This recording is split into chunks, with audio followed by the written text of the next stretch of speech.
कार्तिक मास का महीना भगवान विष्णु माता लक्ष्मी को अति प्रिय है। जो भी पुरुष स्त्री कार्तिक महीने में स्नान करके दीपदान जल देते हैं, तुलसी माता को लक्ष्मी जी की पूजा करते हैं, भगवान विष्णु उन पर अपनी पूरी पूरी कृपा बनाते हैं। कार्तिक मास में सभी को कथा अवश्य सुननी चाहिए। कथा सुनने से भगवान विष्णु माता लक्ष्मी की कृपा हमारे ऊपर बरसती है। तो चलिए स्टार्ट करते हैं कथा। उसके पहले छोटी सी रिक्वेस्ट, चैनल को तुरंत सब्सक्राइब कर लें और रिलेटेड जानकारी के लिए। वीडियो स्टार्ट करने के पहले राधे राधे, जय माता दी। जो भी श्रोता कार्तिक मास की कथा सुने, भगवान विष्णु माता लक्ष्मी उस पर सदैव अपनी कृपा बनाए रखें। उस इंसान, उस व्यक्ति की सभी मनोकामना अवश्य पूरी करें। एक गांव में एक बूढ़ा आदमी रहता था। उसकी दो बहुएं थी, एक बड़ी बहू थी, एक छोटी बहू थी। कार्तिक मास आया। बूढ़े आदमी का मन था कि कार्तिक मास में वह स्नान करे, दीप जलाए और पूरे कार्तिक मास में भगवान विष्णु माता लक्ष्मी की सेवा करे। लेकिन बूढ़ा होने के कारण सभी कार्यों को करने में असमर्थ था। कुछ चीज़ें थी जिसको उन्हें सहयोग की ज़रूरत थी। उसने बड़ी बहू से कहा, बहू, हम कार्तिक मास में दीपदान जलदान यानी कि कार्तिक स्नान करना चाहते हैं। लेकिन बड़ी बहू ने उनकी बातों पर ध्यान नहीं दिया और बड़ी बहू ने कहा, ये सब मेरे बस की बात नहीं है। तो फिर बूढ़े आदमी ने छोटी बहू से कहा, हे बहू, मेरी बातों को सुनो, मुझे कार्तिक मास में दीपदान जलदान करना है और भगवान विष्णु और माता लक्ष्मी की पूजा आराधना करना है। छोटी बहू बहुत ही भोली थी, नादान थी, बहुत ही निर्छल थी। किसी तरीके से उसके अंदर किसी के लिए कोई गलत भावना नहीं थी, छल कपट नहीं था। वह बोली, जी ससुर जी, अवश्य दीपदान जलदान कीजिए। कार्तिक मास में आप पूरे महीने नहाइए, लेकिन इसके लिए मुझे क्या करना है, आपकी कैसी मदद करनी है, मुझे ज़रूर बताइए।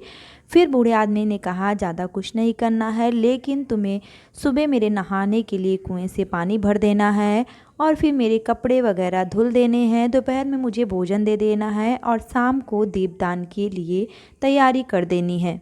कार्तिक मास का पहला दिन आया और वो बूढ़े आदमी ने सुबह उठकर, उसकी बहू ने पानी भरा, नहा लिया और फिर उनकी धोती और उनके कुर्ते धुल कर बहू ले गई, उसको सूखने के लिए टांग दी और फिर दोपहर में खाना दिया। शाम को उनको दीपदान की पूरी तैयारी की। इसी तरीके से छोटी बहू अपने ससुर जी के पूरे कार्तिक महीने की व्यवस्था की, जिससे कि वो दीपदान और जलदान कर सके और भगवान विष्णु माता लक्ष्मी की सेवा कर सके।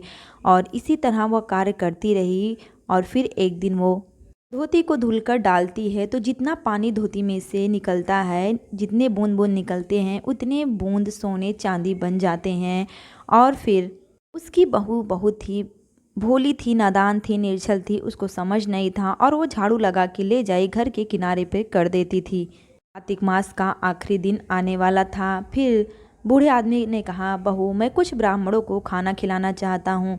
छोटी बहू ने कहा, जी पिताजी, ज़रूर, मैं खाना बना के रख दूंगी और खेत में जाके मैं खेत देखूंगी और आप आना, ब्राह्मणों को खिला देना।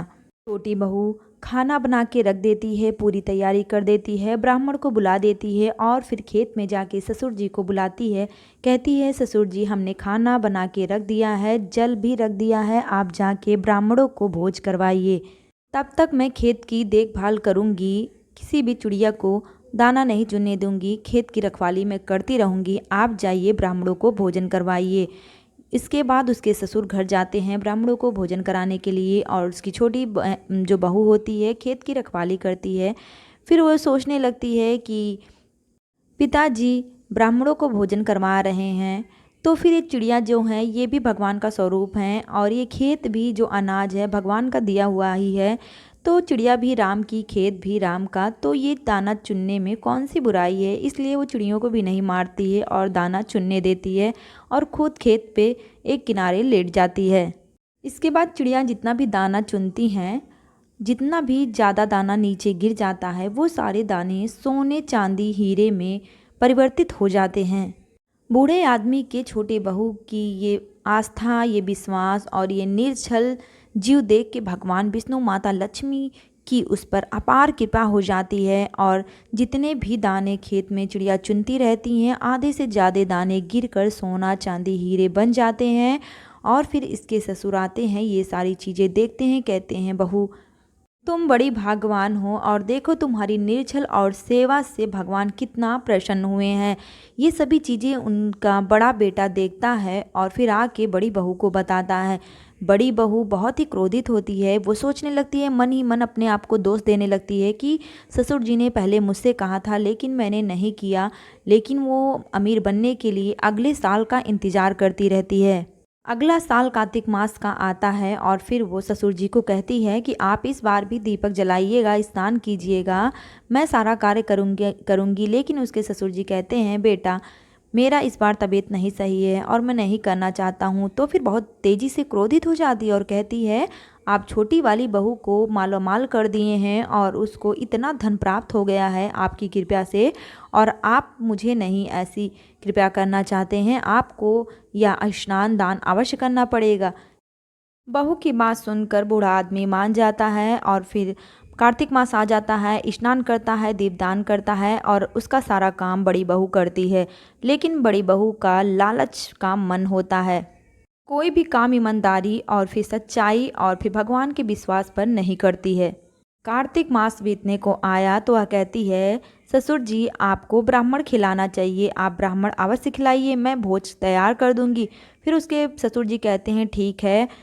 उसके बाद उसके ससुर जी कार्तिक मास का आखिरी दिन आता है, ब्राह्मण को खिलाते हैं। फिर बड़ी बहू खेत में जाती है रखवाली करने के लिए और फिर जब चिड़िया दाना चुनने लगती हैं खेत में तो वो मार मार के चिड़ियों को भगा देती है और कहती है, एक भी दाना चुनने नहीं दूंगी, सारे के सारे दाना सोने चांदी और हीरे में बदलने वाले हैं।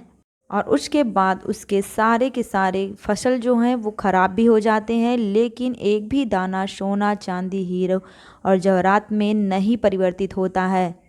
फिर वो घर पे आके अपने ससुर जी पर बहुत क्रोधित होती है और कहने लगती है कि आप कैसे इस बार दीपक जलाए हैं और स्नान दान किए हैं, भगवान मेरी नहीं सुने हैं। उसके ससुर जी कहते, बेटा इसमें मेरा या तुम्हारा कोई दोष नहीं है, इसमें तुम्हारी सोच की दोष है, क्योंकि जब मैं तुमसे कहा था तब तुम मना कर दी थी। और छोटी बहू बिना किसी लालच के एकदम निर्छल स्वभाव से भगवान पे विश्वास करके वो पूरी कार्तिक मास मेरी सेवा की है और भगवान विष्णु के पूजा पाठ के लिए मेरी सहायता करवाई है।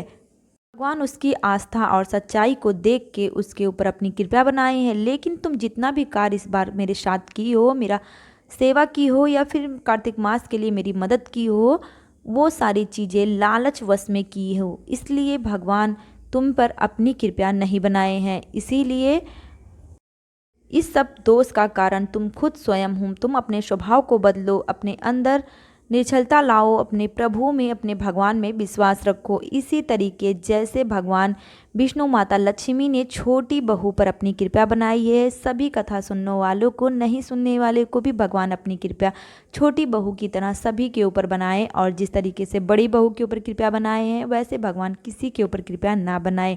सभी भक्त से, सभी से मेरी प्रार्थना है कि आप स्नान दान दीपदान अवश्य कीजिए। ये मास जो है भगवान विष्णु का अति प्रिय मास होता है। जो भी निश्चित रूप से तुलसी माता की पूजा करते हैं, आराधना करते हैं, भगवान विष्णु उन पर अति प्रसन्न होते हैं और उनकी सारी मनोकामना पूर्ण करते हैं। तो कथा भी आप पूरे महीने अवश्य सुनिए और जितनी सेवा हो सके निर्छल मन से अवश्य कीजिए। आपसे विनती है कि चैनल को तुरंत सब्सक्राइब कर लें, जिससे बहुत सारी वीडियो आने वाली हैं, आप तक सही समय पर सही जानकारी आपको मिल सके। जितना हो सके इस कथा को शेयर कीजिए, इसका आधा पुण्य आपको भी जरूर मिलेगा। भगवान विष्णु की कृपा भी आप पर जरूर बनेगी। तो मिलेंगे फिर नेक्स्ट वीडियो में, तब तक के लिए राधे राधे, जय माता दी। कमेंट्स बॉक्स में राधे राधे जय माता दी जरूर लिखिएगा और वीडियो को लाइक करना ना भूलें।